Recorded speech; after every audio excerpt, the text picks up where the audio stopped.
आमे लोकार्पण कले 4 लेन करले मो पाई एक भावनात्मक विषय हम। गृहमंत्री जी जो आज की उड़ीसा की पीडब्ल्यू विभाग के मंत्री बैठे हैं और मैं, हम एक ही जिले से आते हैं। ये रास्ता पहली बार एक ग्रामीण सड़क से, स्टेट पीडब्ल्यूडी सड़क से, जब अटल जी प्रधानमंत्री थे तब इसको पहली बार एनएच का मान्यता दिया गया था।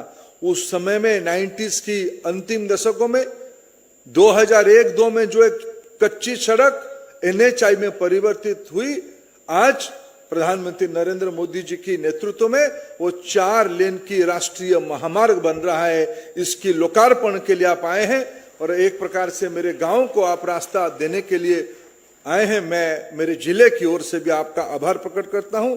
मैं धन्यवाद दूचे ओडिशा सरकार को, माननीय मुख्यमंत्री नवीन पट्टनायक को, भारत सरकार ये काम सहयोगी बहुत बहुत धन्यवाद। वंदे उत्कल जननी।